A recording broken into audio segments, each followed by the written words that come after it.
2 Chronicles chapter 30. Chapter 30 po tayo at tinitignan po natin ang isang hari sa buhay po ni Haring Ezekias.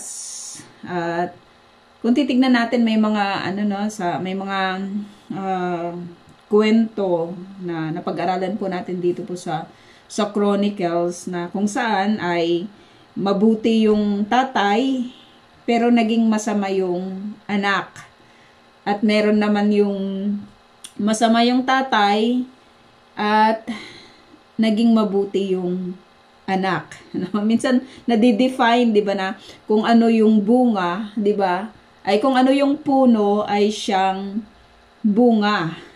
May mga ganun na nangyayari pero hindi sa lahat, 'di ba, ng pagkakataon ay pwedeng pwedeng maihambing or maihalintulad natin ito, 'di ba, sa kwento ng buhay, 'di ba, ng isang tao. Kasi kung titignan po natin itong si Haring Ahaz ay napaka niya, sinabi sa atin dito sa mga yung sa previous na pinag-aralan po natin ng tungkol po sa kanya na grabe po yung kanyang ginawa, 'di ba, na mga karumal-dumal sa paningin po ni Yahweh, kung kaya't sinabi na lalong nagalit sa kanya si Yahweh, ang Diyos ng kanyang mga ninuno, at doon sa kanyang kamatayan ay hindi siya isinama, sabi dito hindi siya isinama sa libingan ng mga hari ng Juda. So ganun po yung kahit sa kanyang kamatayan ay hindi po siya ibinilang, 'di ba? Kumbaga parang hindi siya hindi man lang siya nakasama doon sa libingan ng mga hari ng Juda. At itong kanyang anak na si Ezekias ay siya po yung humalili sa kanya bilang hari ng Juda. At isipin po natin na yung Northern Kingdom na pinangalanan po nilang Israel, yung Northern Kingdom na nandun po yung 10 tribo, 'di ba, ng Israel ay wala na. Kumbaga nag-fall na siya na nasakop na sila, kinuha sila ng mga sumakop, 'di ba, sa kanila. So ang matitira na lang ay itong Juda, itong kingdom po ng Juda sa pamumuno nitong si Haring Ezekias. So nakita po natin the last time yung lahat ng kanya pong mga ginawa. So napaka nakakatuwa na malaman yung kanya pong mga ginagawa na ito po ay patungkol sa paglilinis ng templo, doon sa muling pagtatalaga ng templo. At ngayon ay titignan po natin yung gagawin po nila dito po sa chapter 30 na sinabi po dito, 'di ba, na yung ang paghahanda para sa Pasko. So tayo very familiar tayo tungkol po dito sa sinasabing Pasko dito po sa Old Testament, kasi ito po ay napakahalagang holiday, 'di ba, ng mga pinaglilingkuran po natin, halos lahat naman po tayo ay nagtrabaho, 'di ba, sa lugar po na ito, yung sinasabing Pesak. At sabi dito, inanyayahan ni Ezekias ang buong Israel at Juda upang idaos sa Jerusalem ang Pasko ni Yahweh, ang Diyos ng Israel. So makikita po natin matapos niyang linisin yung templo, matapos niyang italaga muli yung templo na kung saan ay alam mo yung dinungisan ng kanyang ama na si Ahaz, 'di ba, yung lahat ng mga sacred na things, kasi doon sa napag-aralan po natin ay nung humingi po siya, 'di ba, ng saklulo sa Assyria, ayun, sa Assyria, kinuha, sabi dito sa verse 21, kinuha ni Haring Ahaz ang mga kayamanan sa templo at sa palasyo ng hari, sa bahay ng mga opisyal, at ibinigay sa hari ng Assyria. Ngunit hindi rin ito nakatulong sa kanya ang ginawa niyang ito, no? So yung pag-desecrate doon sa temple ay tahasang ginawa, no, ng kanyang ama na si King Ahaz, or si Ahaz, ano? At ito muli nakita po natin yung produkto, 'di ba, ng isang bata na katulad po nitong si Ezekias, na hindi niya pinili, 'di ba, na sundan yung mga ginawang ginawang kasamaan, 'di ba, ng kanyang tatay. Kumbaga nagano siya doon, na natuto siya at mas pinili niya, 'di ba, yung sumunod sa Panginoon. So ito ngayon ay nag-i-invite siya, may invitation siya na ginawa sa, sabi dito, sa buong Israel at Judah upang idaw sa Jerusalem ang Pasko ni Yahweh. So nakita po natin na as we go on sa ating pag-aaral, marami po tayong makikita na magko-connect tungkol sa bagay po na ito, no. So sabi dito, pinadalhan din niya ng sulat ang mga taga-Ephraim at Manases. Taga-Ephraim at Manases. Pinag-usapan ng hari ng mga pinuno at ng buong kapulungan na idaos ang Pasko sa ikalawang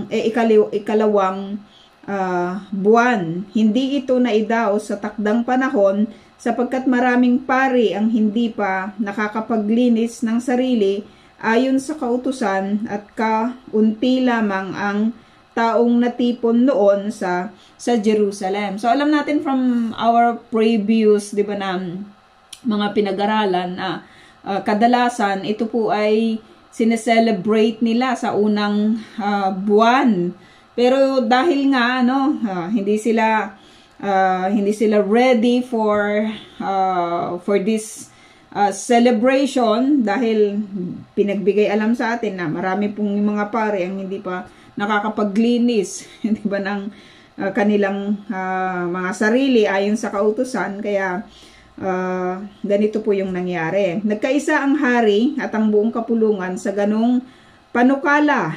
So hindi na sila naghintay pa ulit ng panibagong taon, 'di ba, upang i-celebrate po nila yung araw po na ito, kundi nagkasundo po sila na i-celebrate nila ito, no, sa ikalawang buwan, no. Kaya't ibinalita nila sa buong Israel mula Beersheba hanggang Dan na kailangang dumalo ang lahat sa Jerusalem upang idaos ang Pasko ni Yahweh, ang Diyos ng Israel. So lagi po nila itong inaalala, 'di ba? Itong Pasko po na ito na nagsisignify doon po sa kanilang yung freedom nila na mula doon sa bondage from Egypt, no? Sa bukang ng Exodus ay napag-aralan po natin ang tungkol dito. At lagi po nila itong inaalala, Ito po ay isa sa mga commandment, 'di ba, ng God, sa kanila, na lagi nila itong alalahanin, Lagi nila itong aalalahanin at i-celebrate, Sabi dito, ayon sa ulat, ito ang pagtitipong dinaluhan ng pinakamaraming tao. So doon po sa invitation ni Haring Ezekias, tungkol doon po sa celebration na gagawin po nila, sa celebration ng Pasko, 'di ba, ni Yahweh, ay marami po yung tumugon, napakarami po yung tumugon, Sabi dito, ganito ang nakasaad sa paanyaya na ipinadala ng hari at ng mga pinuno, mga taga-Israel,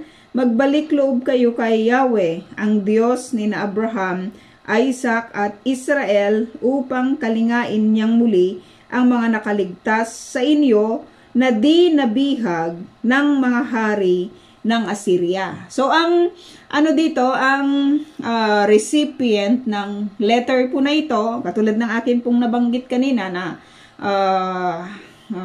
nakita po natin, di ba, na nabihag na yung Northern Kingdom, pero may mga tao na marahil maganda po yung kanilang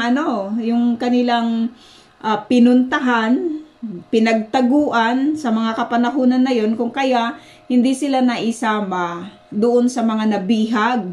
Kasi kadalasan kapag binibihag sa kapanahunan po na yon ay dinadala nila doon sa kanilang lupain, doon sa lupain ng mga nangbihag, or kaya idinidistribute sila doon sa mga lugar na nabihag na rin, di ba? Nabihag na rin ng mga bumihag, di ba, sa kanila, kasi inaari na nilang kanila, di ba, yung lugar. Kaya kung saan sila dadalhin itong mga bihag na ito ay wala silang magagawa. Pero good thing to know na nalaman po natin na hindi lahat ng mga taga Northern Kingdom, hindi lahat ng mga taga Israel, yung 10 tribes, ay nakuha, di ba, ng mga Assyrian, no? Nakuha ng mga bumihag, di ba, sa kanila. May mga nakatakas, at ito ngayon yung ini-invite nitong haring ito na si Haring Ezekias na mag-celebrate, di ba, ng Pasko ni Yahweh. Ang ini-invite niya ay yung sinasabing Northern Kingdom, yung mga nakaligtas, itong mga 10 tribes po na ito na pinagbigay alam sa atin, yung mga tribe na meron, itong tribe ni Dan, itong tribe ni Manasseh. At ang mga ini-invite niya na mga tao po na ito, alam po natin na ang tagal ng panahon na hindi po sila naglingkod, hindi sila sumamba, di ba, dito po kay Yahweh. Kasi doon sa Northern Kingdom, meron po silang mga Diyos-Diyosan, di ba, na sinasamba. Napakasama, di ba, ng Israel, yung Northern Kingdom sa kapanahunan po na iyon, no? Hindi nila pinili, wala ni isa man sa mga naging hari ng Northern Kingdom, 'di ba, yung sumunod, 'di ba, sa Panginoon. At ngayon itong hari ng Juda na si Ezekias, ini-invite po sila, 'di ba, na mag-celebrate ng Pasko ni Yahweh sa Jerusalem. Ang dito, ang tanong doon ay ba sila, sasagot ba sila, 'di ba, doon sa invitation na ginagawa, 'di ba, ng hari ng Juda. Kasi pwede nilang sabihin, 'di ba, na bakit nagkanda letse-letse yung buhay namin, 'di ba, may mga ganon na sinisisi minsan yung Diyos sa kung ano yung nangyayari or nangyari, 'di ba, sa mga buhay nila. At kung sasagot siguro yung Diyos din, 'di ba, sa mga reklamo minsan ng mga tao, sila ba ay sumunod, 'di ba, sa Panginoon? Ang Northern Kingdom never, 'di ba, never na sumunod sa Panginoon. So tignan natin kung sila ba ay mag-agree or sila ba ay sasagot sa invitation, 'di ba, ng hari. So napakaganda ng invitation, kasi they will celebrate yung Pasko ni Yahweh, yung pagliligtas ni Yahweh sa kanila back pa, 'di ba, sa Egypt, no? Back pa sa Egypt. Ito po yung yung buod, 'di ba, ng celebration, no? Huwag ninyong tularan, at ang ganda-ganda ng nilalaman ng sulat, no? Mga taga-Israel, magbalik loob kayo kay Yahweh, ang Diyos ni na Abraham, Isaac at Israel, upang kalingain niyang muli ang mga nakaligtas sa inyo na hindi nabihag ng hari ng Assyria. So parang pinipinpoint ng letter na ito na kayong mga taga-Israel, hindi talaga kayo mabuti. Diba? Hindi talaga kayo sumunod sa Panginoon. Maraming mga tao minsan yung nagagalit, 'di ba, kapag ganyan yung approach sa kanila. At may mga instances na sasabihin nila na sino ka para magsabi, 'di ba, sa amin ng ganyan, no? Parang napaka self-righteous mo, 'di ba, na anong tingin mo, 'di ba, sa sarili mo, parang ang taas-taas mo, ikaw na, 'di ba, yung kinalulugdan. May mga ganon na minsan nababanggit kapag ganito po yung mga wordings na sinasabi, kasi pinipinpoint talaga ng letter po na ito na may ginawa silang kasalanan, 'di ba, sa Diyos na si Yahweh. Pinagbabalik, may invitation ng pagbabalik loob, 'di ba, kay Yahweh. Huwag ninyong tularan ang ugali ng inyong mga ninuno. So ibig sabihin nun, yung mga ninuno nila talagang masama, no? Hindi sila mabuti. Sa isang taga-Israel sa kapanahonan na ito, kung ito yung mababasa, ay ito yung malalaman mo, ito yung mababasa mo, what will be your response? Ano yung isasagot mo? 'Di ba? Sa hari ng Juda, na kahit kailan naman itong hari ng Juda ay hindi naman nag-govern, 'di ba, sa kanila. Pwedeng sabihin ng mga taga-Israel na ito na nakaligtas sa pagkabihag na paano mo naman nalaman? Alam mo ba yung aming sitwasyon? Diba? Hindi ka naman namin kasama sa araw-araw. Hindi mo nakita yung aming struggles. May mga ganyan, di ba? Hindi mo alam yung pinagdadaanan namin. May mga ganyan, na minsan naririnig, maging sa kapanahunan, na ito, no? At very straightforward itong letter na ito, it is an invitation pero antindi ng mensahe, 'di ba, sa kanila, Huwag ninyong tularan ang ugali ng inyong mga ninuno at mga kababayan na nagtaksil sa Panginoong, capital letter, Panginoong Yahweh, kaya matindi ang parusa sa kanila ng Diyos tulad ng inyong nakikita ngayon. Mga taga-Israel, kayo yung naka-witness kung ano yung nangyari sa 10 tribes na ito, na sa una pa lang ay talagang sumuway na, 'di ba, sa Panginoon. Kasi nila dinivide nila yung kingdom, no? Sumama sila doon sa isang tao na nag-lead sa kanila na sumamba, 'di ba, sa ibang Diyos. Sumamba sa hindi si Yahweh, 'di ba, ng Diyos ng Israel, no? Sabi dito, huwag maging matigas ang ulo ninyo katulad nila, no? Sa halip, maging masunurin kayo kay Yahweh, dumulog kayo sa kanyang templo na inilaan niya para sa kanyang sarili, magpakailanman. So sinasabi ng letter na ito, oo, may mga kayo diyan, may mga sambahan kayo sa mga burol, may mga pinatayo kayo diyan na kung saan ay diyan kayo nag-o-offer ng inyong mga offering, pero hindi yan, 'di ba, sabi hindi yan yung nais ni Yahweh.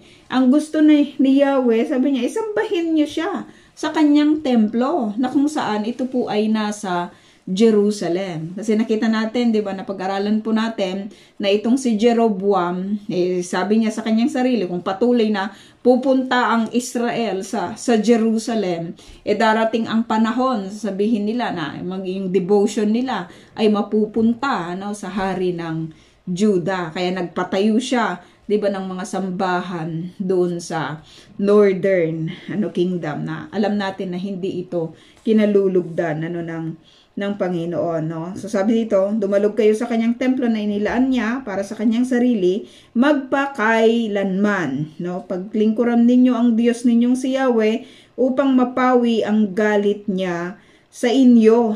Kung manunumbalik kayo sa kanya, ang inyong mga kababayan at kamag-anak na dinalang bihag sa ibang bansa ay kahahabagan ng mga bumihag sa kanila at pababalikin sila sa lupaing ito, no? So parang lang ito, no,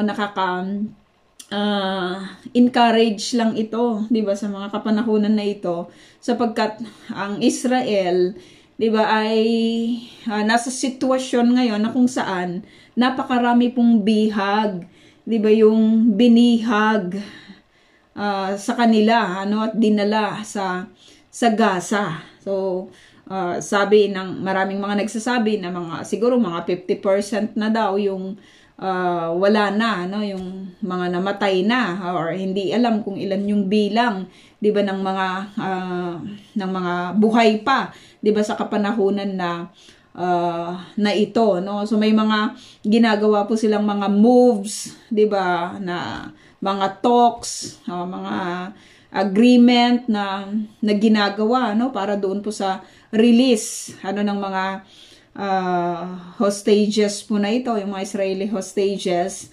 At ilan sa mga na nakikita po natin sa balita, 'di ba, yung pagpapalaya doon sa kapatid ng isa sa mga, yung pinakamataas na ngayon leader, 'di ba, ng Hamas, na naka-detain sa US, naka-detain sa US. So hindi natin alam, no, hindi pa pinapaalam sa public kung ilan yung mga hostages na magiging kapalit nito, 'di ba, at kung sino, no. So probably yung mga may American citizenship or identity, yung maaring kasama doon po sa mga mapapabihag. Pero ang dalangin natin is sana lahat sila, no, mapabuhay man o mapapatay, no, sana makauwi po sila, 'di ba, sa Israel. Meron pang dalawang sundalo na ang tagal-tagal ng hindi pa isino-surrender, 'di ba, sa Israel, hindi pa nakakauwi. Matagal na 'yun, mga bago-bago pa lang ako dati, no, dito sa Israel, may ganun na-abduct po sila. Dalawang sundalo 'yun, na hanggang ngayon ay walang kabali-balita ng tungkol po sa kanila. So sana makauwi po sila. So nakita po natin ang isa sa mga binabanggit po sa atin ng scripture dito. Sabi dito, kung manunumbalik kayo sa kanya, ang inyong mga kababayan at kamag-anak na dinalang bihag sa ibang bansa ay kahahabagan ng mga bumihag sa kanila at pababalikin sila sa lupaing ito. Hindi pala rally, 'di ba? Hindi pala kaguluhan, hindi pala, alam mo 'yon, yung maraming ginagawa ngayon, yung mga yung naintindihan natin yung side ng mga families, 'di ba, na talagang they really wanted their loved ones to be back. No, naintindihan natin yung lahat ng effort na ginagawa nila, 'di ba, yung paggawa ng mga signs sa kalangitan sa pamamagitan ng mga airplane na yung ano man tawag nila doon, yung sign, 'di ba, na bring them back home. Tapos may mga ginagawa sila, 'di ba, na pumupunta sila doon sa malapit sa Gaza. Tapos may mga loudspeaker sila, tapos kinakausap yung kanilang mga loved ones, no, may mga ganon. May mga sila ng mga balloons, 'di ba, nagpapakawala sila ng mga balloons and everything. We can understand the feeling. May mga nagrarally ng, alam mo 'yon, yung ang dami nilang mga ginagawa, no, mga naglalagay sila ng mga upuan, 'di ba, sa mga corners na may nakasulat doon na bring them back, bring them home now, no. At may mga marami silang ginagawang mga yung mga posters, no, dinidikit sa kung saan-saan, 'di ba, na kung saan. Pero nakita natin, isa pala sa mga sikreto kung paano po maingatan yung mga hope they can hope everyone of not only the loved ones, 'di ba, kundi yung buong Israel. Yung Israel ngayon, kasi sa kapanahunan na 'yon, divided yung Israel, 'di ba? May Israel sa Northern Kingdom may mga Israeli, 'di ba, sa Southern Kingdom or yung kingdom ng Judah. Pero ngayon, yung buong Israel, no, itong buong land na ito pala, no, kung manunumbalik kayo, sabi dito sa kanya, siya pala yung dapat na hinihingan, 'di ba? Si Yahweh pala yung dapat na hinihingan. Si Yahweh pala yung, alam mo yon, if they can only find time, 'di ba, na talagang manalangin. Meron namang ginagawa, 'di ba, sa Wailing Wall na talagang dibdiban din, no, yung kanilang mga ginagawang pananalangin, 'di ba, sa lugar po na iyon, no? Pero yung being right with the Lord, being right with Yahweh, 'di ba? Yung invitation na ito ng celebration ni Haring Ezekias is ang pinaka nito, ang pinaka dulo, 'di ba, ng lahat ng ito is yung repentance, no? Magkaroon ng repentance sa harapan ni Yahweh. At napakaganda po yung blessing na idudulot po ng gagawin po nila na panunumbalik, 'di ba, sa Panginoon. Kahit may mga bihag na sa kapanahonan na 'yon, matindi rin yung mga ginagawa, 'di ba, sa mga bihag. Yung parang wala ka lang talagang pwedeng gawin. Kumbaga, yung pwede ka nilang patayin sa kahit saan or kahit anong oras nila maibigan. Grabe yung tumutulo yung luha ko habang nanonood ako sa mga kwento ng mga yung mga bilanggo sa Syria na alam mo yon, yung mga reactions nila nung sila po ay pinalaya, nung na-open yung kanilang yung kanilang mga selda. Grabe pala yung grabe yung ginawang mga yung pag-torture, 'di ba, sa kanila, yung walang ilaw, walang pagkain, walang tubig, tapos ginagamitan pa sila, 'di ba, ng mga chemical weapons. May mga hinahang pa sila. Grabe lang talaga yung kasamaan, parehas na lengguwahe na yung mga sinasalita po nila, pero grabe yung mga ginawa nila, kasi anong tawag doon? Ang description sa kanila ng reigning na administration noon ay mga mga rebelde sila. Mga rebelde sila, at meron pa silang yung nakakalungkot yun, na maraming nakita doon sa mga doon sa mga nakakulong na yung crash, may crusher sila, na ilalagay nila yung katawan ng tao, tapos ika-crash, mapipit-pit, mapa-flat yung katawan ng tao, tapos ilalagay nila sa isang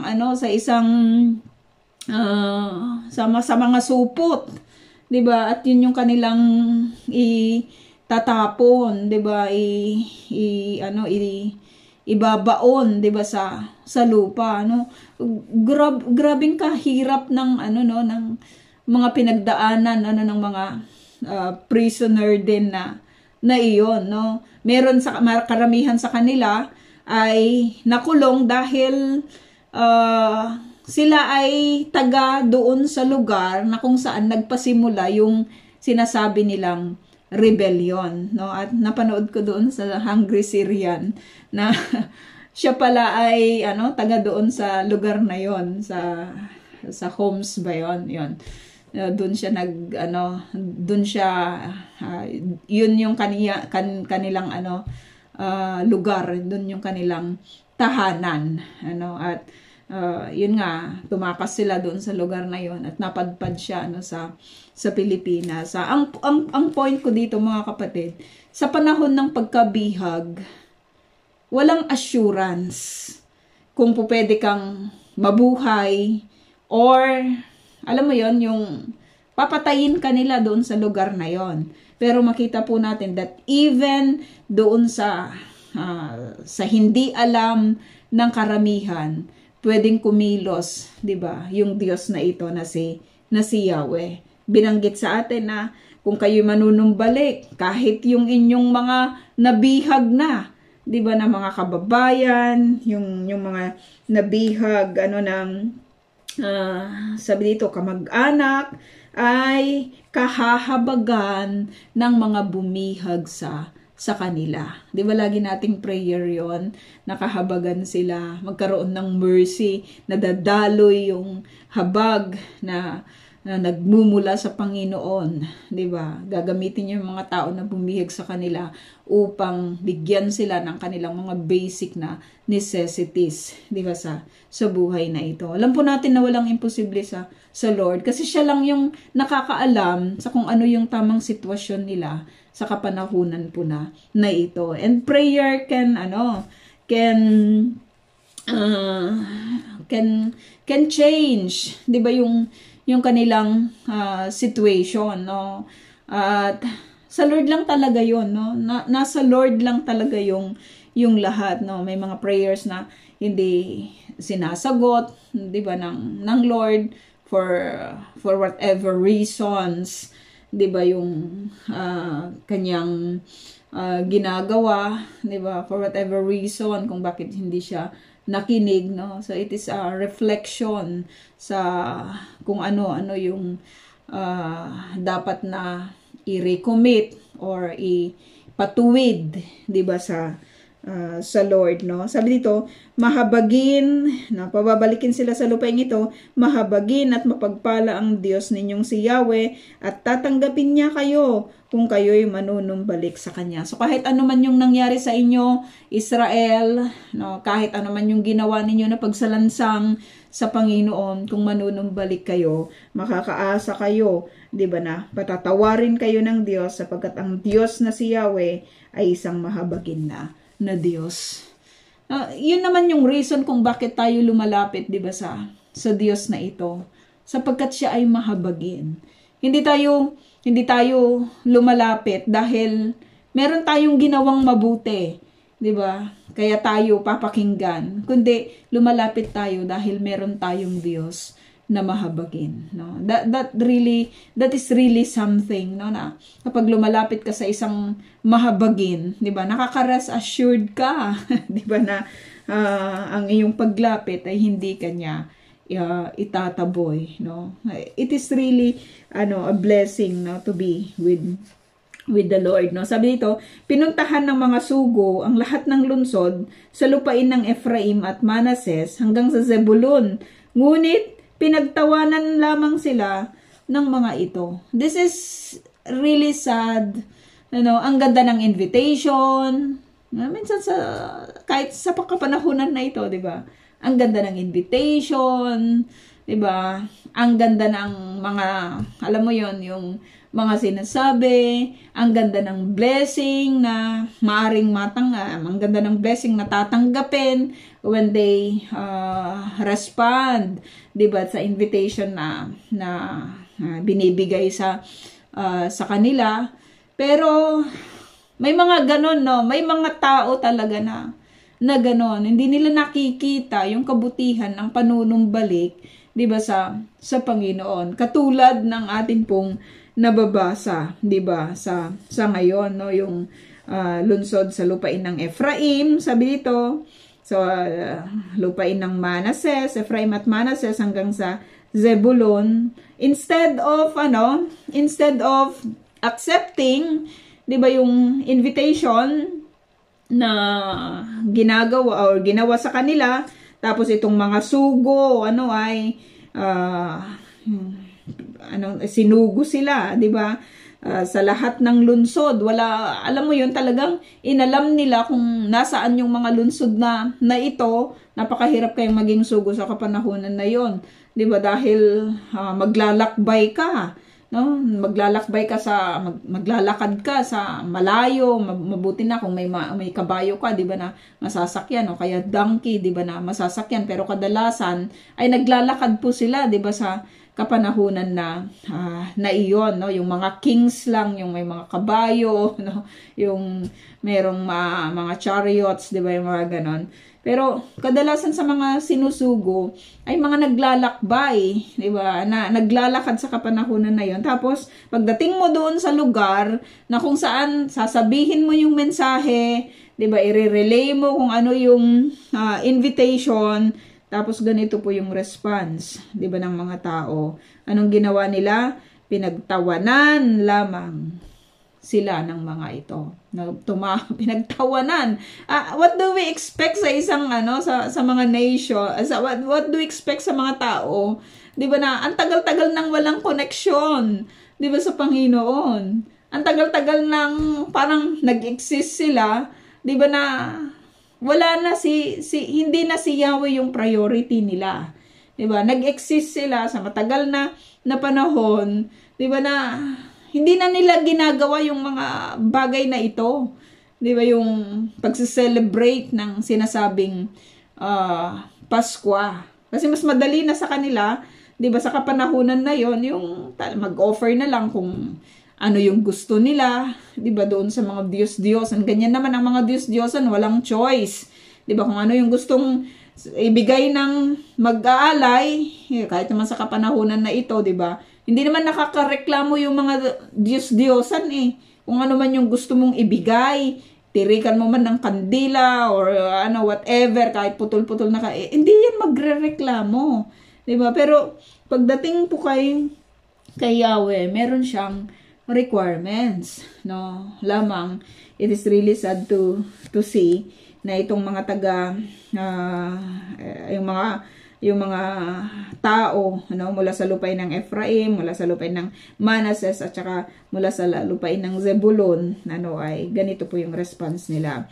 May roon din namang ilan mula sa Asher, Manases, hindi naman lahat. This is very good to know, no? Hindi naman lahat, 'di ba, sa kanila. So merong ganun, no? So nakikita natin that every time that the word of God ay naipo-proclaim, oo, meron yung mga hindi tumatanggap.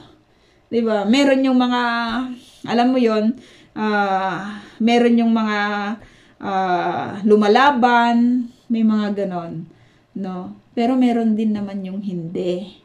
Kaya kung titigil yung isang tao dahil lang doon sa mga kumukontra o doon sa mga lumalaban, talo siya. Kasi, 'di ba, napakaluwang naman ng mundo.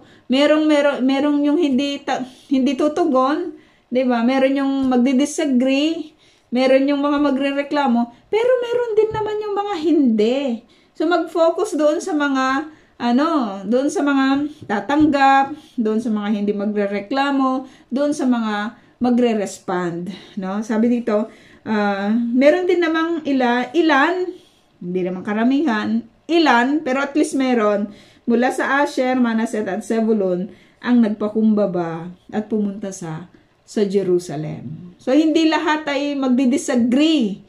Di ba? Minsan, ang problema kasi minsan, di ba, kung sino yung ayaw, siya yung pinipilit. Kung sino yung, alam mo, ayaw na nga tapos siya pa yung laging pinipilit, no? Pero, mabuti naman yun kung ikaw ay may, may sablanot talaga. Diba? Magtiyaga ka na pumilit. At madalas, na isasantabi yung mga gusto. No? Kasi nakafocus na doon sa mga ayaw. May mga ganun, na mga pagkakataon. At minsan, diba, kahit sa loob ng iglesia, may mga ganun, no, na mga kwento sa mga iglesia na kung sino yung pasaway, kung sino yung, alam mo yun, yung, kung sino yung laging mareklamo, kung sino yung ayaw maglingkod, sila yung pinagfofokusan ng madaming mga panahon. At madalas burden lang naman yung ibinibigay sa kanila. Pero yung mga, yung mga mabubuti, no, na nagtatry na sumunod, yung mga, alam mo yun, yung mga nagsusumikap, di ba? Yung mga naglilingkod na, nakakatulong na, madalas sila yung mga naisasantabi, di ba? Kasi siguro okay na sila diyan kasi ganyan naman sila. Pero hindi, di ba? Kahit naman sa corporate, di ba, na mundo, kung sino yung mga nakakasama mo kahit sa negosyo, kung sino yung mga nakakasama mong nagpapalago, 'di ba, sa yung negosyo, sila yung mga hindi mo pababayaan. 'Di ba? Kasi sila yung mga nakakatulong mo eh. 'Di ba? Sila yung mga nakakasama mo, 'di ba? Yun yung natututunan na nakikita ko, no, na natututunan ko rin sa mga mga advices din ng ibang mga mas higher, 'di ba, sa mga pananampalataya sa atin, no. Madalas kasi sinasayang natin yung oras natin doon sa mga ayaw, no, at nasa-sacrifice yung oras natin na supposed to be ay nilalaan natin doon sa mga may gusto. Pero hindi ibig sabihin nito na hindi na tayo aabot, 'di ba, sa kanila. Patuloy pa rin, 'di ba? Magpapatuloy pa rin, iproproclaim ang message ng God, ibibigay lahat kasi mga sugo lang din naman tayo, 'di ba? May mensahe tayong kinikerry para doon sa mga tao, 'di ba? Hindi lahat tutugon, pero meron at meron, no? Hindi man marami, ilan man 'yon, pero mahalaga, no? Mahalaga yung bawat isa sa kanila, no? At meron, sabi dito, mula sa Asher, Manasseh, it's the same, it's the same, tawag doon, it's the same location, it's the same tribe, no? At Zebulun ang nagpakumbaba at pumunta sa Jerusalem. Ngunit, niloob ng Diyos na dumalong lahat ang mga taga-Juda at magkaisa silang sumunod sa utos ng hari at ng mga pinuno nila ayon sa salita ni Yahweh. Kahit yung pagdalo ay niluloob ni Yahweh, 'di ba? Para kanino? Doon po sa mga taga Juda, niloob. Ang ganda ng word niya, no? Niloob, sabi dito, niloob ng Diyos na dumalong lahat ang mga taga Juda. Yung mga taga Israel, ayaw nila 'di ba? Itong mga taga Juda, talagang yung mercy ng God ay pinakita po niya kahit po sa area po na ito na pagdalo nila, no, doon sa pagtitipon po na ito. Napakaraming pumunta sa Jerusalem noong 2nd buwan upang ipagdiwang ang Pasko ng tinapay na walang pampaalsa. Na yung sa atin, alam din natin ito kasi 'di ba yung mga matsot. yung mga matsot sineselebrate 'yan sa araw ng Pesach, na kung saan ito ay napakatagal na celebration, 1 week more than 1 week, no. May mga ganun, no, na kasi pagkatapos pa nito meron pa sila ulit, 'di ba, na holiday, no. Inalis nila ang mga altar sa Jerusalem na pinagsusunugan ng mga handog at ng insenso at itinapon ang mga ito sa libis ng Kidron. Pinatay nila ang mga korderong pampaskwa noong 14 ng araw ng 2 buwan. Napahiya ang mga pari at libita. Kaya naglinis sila ng sarili at nagdala ng mga handog na susunugin sa templo ni Yahweh. Muli nilang ginampanan ang dati nilang tungkulin ayon sa kautusan ni Moses na lingkod ng Diyos. Iwinisik ng mga pari sa altar ang dugong ibinigay sa kanila ng mga libita. So, alam mo, kapag tama yung heart, 'di ba? Susunod na yung lahat ng bagay, 'di ba, na maging tama, 'di ba, sa paningin, 'di ba, ni Yahweh, no? Kanina nanood lang ako doon sa testimony ni Gian Soto. Ang ganda lang ng kanilang kwento, tungkol doon sa kanilang marriage, na kung gustong maging maayos pala yung marriage or kahit na anong klase ng relationships, 'di ba? Dapat una ayos yung relasyon, 'di ba, sa Panginoon. Panoorin po ninyo 'yun, maganda po 'yun. Pinost ko doon sa sa Facebook.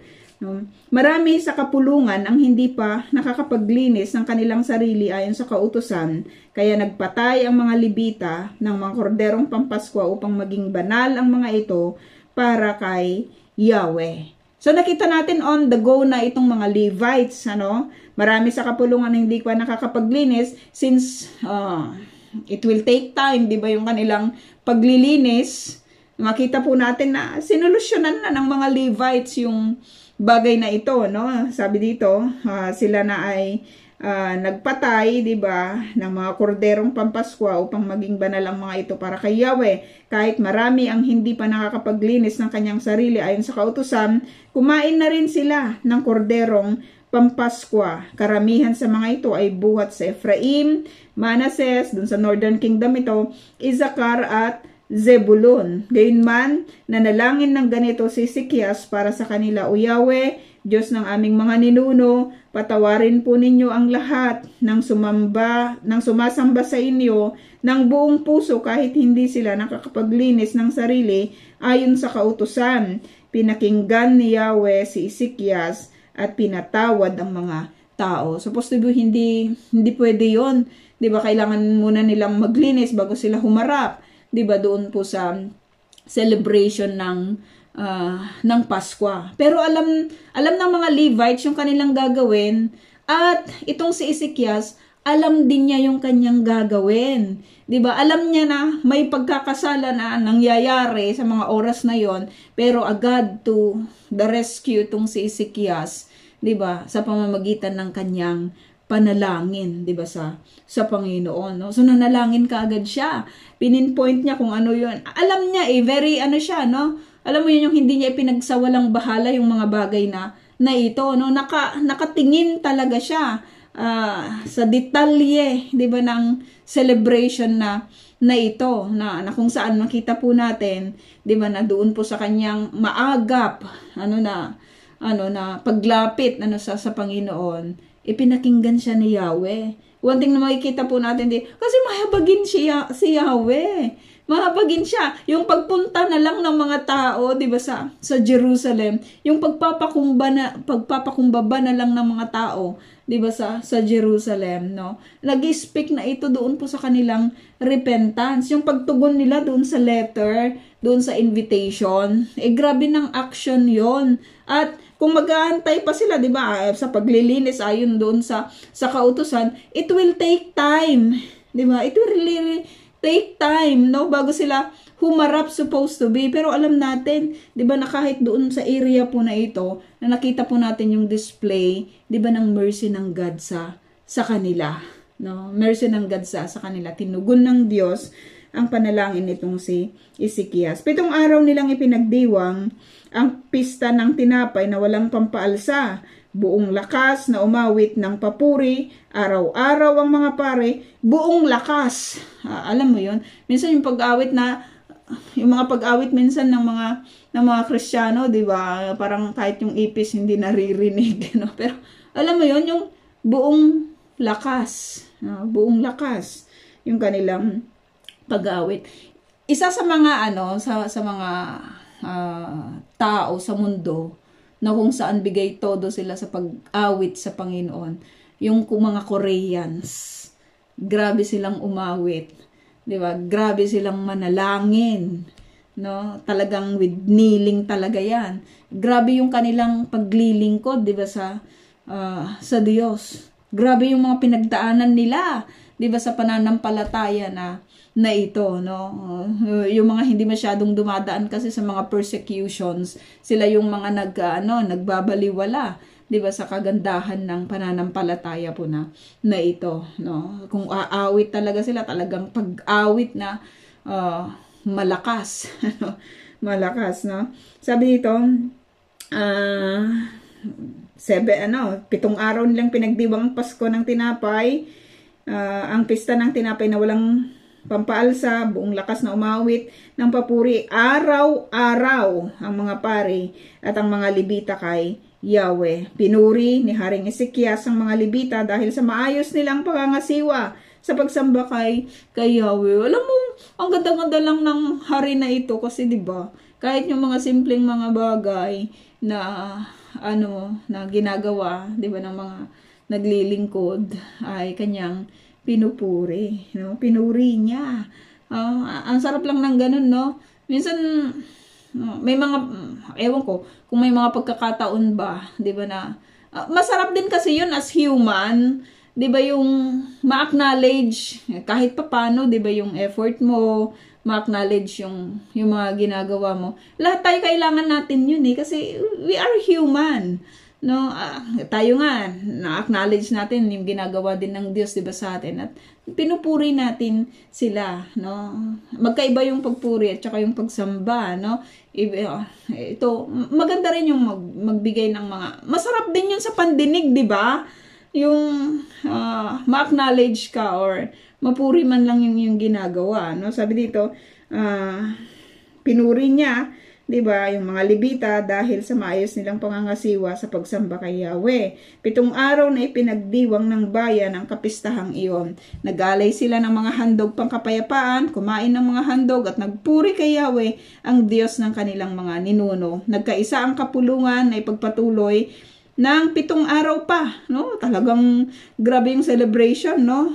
7 araw pa ang pista, kaya 7 araw pa silang nagsaya, no? Nagkaloob si Haring Ezekias ng 1,000 toro at 7,000 tupa. Ang dami, para sa pagtitipong iyon. Ang mga pinuno naman ay nagkaloob ng 1,000 toro at 1,000 tupa para sa mga tao. Dahil dito maraming mga pari ang naglinis ng kanilang sarili ayon sa kautusan, kasi madugo yung mga celebration, 'di ba, sa kapanahunan na 'yon, no? Talagang itong mga Levita, 'di ba, mga pari, sila po yung mga taga-katay, diba, sa templo sa kapanahunan na 'yon, no? Masyadong bloody yung kanilang trabaho. Dahil dito, maraming mga pare ang naglinis ng kanilang sarili ayon sa kautusan. Masayang-masaya ang lahat.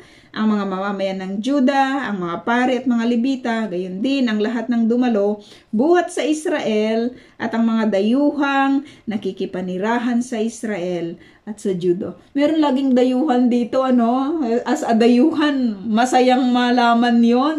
'Di ba, nakasama sila doon sa celebration.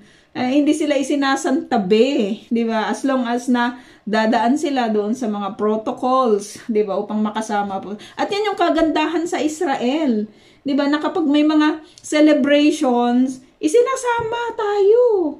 Hindi tayo parang iba, 'di ba, na parang pupunta ka lang doon para maging katulong. 'Di ba? Kasama ka doon sa upuan as they celebrate yung mga ganitong klase, 'di ba, ng celebration. Kasi I heard many kwentos, 'di ba, sa ibang mga bansa na hindi sila nakakasama, 'di ba, sa mga pagtitipon ng mga employers. Pero dito kasama ang mga dayuhan, at as a dayuhan, it is really a very good to see, Sabi dito, noon lamang nagkaroon ng ganong pagdiriwang sa Jerusalem mula noong panahon ni Solomon, na anak ni Haring David ng Israel. Tumayo ang mga pari at mga Levita at binasbasan ng mga tao. Ang panalangin nila'y nakaabot saan? Sa tahanan ng Diyos sa langit. Kasi tama lahat yung ginagawa nila, 'di ba? At ang makikita po natin dito, yung buhay na nagnanais, 'di ba, na maging kalugod-lugod sa Panginoon. Isa lang yung nakikita nating unang way, 'di ba? Repentance. Kasi sa paglapit sa Panginoon, hindi tayo pwedeng lumapit sa Lord without repentance. At kapag ganon po yung unang move, 'di ba, ng isang tao, lahat magiging maayos, 'di ba, sa buhay niya. No, ma-acknowledge niya yung lahat ng mga pagkakamali, 'di ba? Tama yung kanyang sarili, 'di ba, sa Panginoon. At magsasaya siya, 'di ba? Dahil magiging kalugod-lugod siya, 'di ba? At lahat ng kanyang ginagawa sa Panginoon. So, yun po mga kapatid yung ating lesson. Ita-type ko na lang po yung ating question. Erugdog po.